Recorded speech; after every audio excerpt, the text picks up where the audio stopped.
Induction प्रोग्रामसाठी मी पुन्हा माझ्या आधीच्या संस्थेत नोकरीला जिथं होतो त्या ठिकाणी व्याख्यानाला गेलो होतो. 2 बॅचेस होत्या. 900 विद्यार्थी असल्यामुळं 450-450चे 2 बॅचेस त्यांनी केले होते.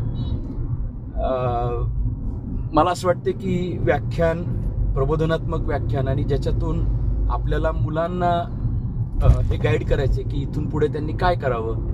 तर 4 वर्षांचं इंजिनिअरिंग कशा पद्धतीने केलं पाहिजे, पहिल्या वर्षापासूनची अटेन्शन, त्याच्यानंतर त्यातला अटेंडन्स असेल, रेग्युलॅरिटी असेल, यासोबतच मुळात इंजिनिअरिंग मी कशासाठी करतोय, त्याच्यातल्या अनेक गोष्टी या कशा प्रॅक्टिसेस ठेवाव्यात, विचार कसा करावा, लोकांना कसं भेटावं, बोलावं, कुठे जावं, काय करू नये, रुटीन कसं असावं, या सगळ्या गोष्टी या निमित्ताने सांगण्याची संधी मिळते.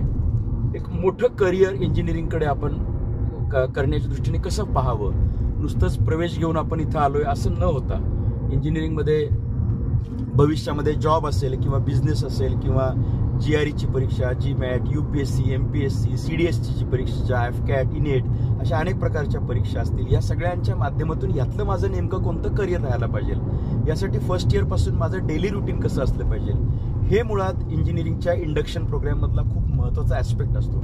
आणि राज्यभरामध्ये आता माझी अशी व्याख्यानं ही चालू आहेत. बऱ्याच जणांना तारखा दिल्यात, काहींच्या तारखा अजून त्यांचे फोन आले की त्यांना दिल्या जातील. या निमित्ताने कित्येक हजार विद्यार्थ्यांपर्यंत मला म्हणजे माझे विचार सांगण्याची संधी मिळते आणि मी खूप आनंदी याच्यामध्ये की वारंवार अशा पद्धतीचं, म्हणजे करिअर म्हणजे नेमकं काय, करिअर म्हणजे फक्त पैसा नाही आहे, करिअरमध्ये सॅटिस्फॅक्शन आलं, कॉन्ट्रीब्युशन टू सोसायटी आलं, कॉन्ट्रीब्युशन वर्क आलं, याच्यामध्ये जीवनाकडे पाहण्याचा दृष्टिकोन आला, हे सगळं तत्व, नीतिमत्ता, कायदा हे सगळं पाळून कसं व्हायला पाहिजे, कुटुंब, स्वास्थ्य, आरोग्य, छंद हे जोपासले पाहिजेत.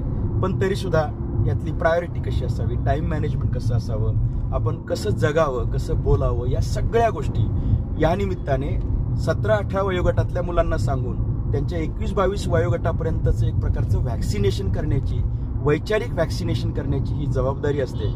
मला खूप आनंद आहे की अशा पद्धतीचं हे काम आपल्याकडून चालू असल्यामुळे हे मार्गदर्शन विद्यार्थ्यांना उपयुक्त ठरतं.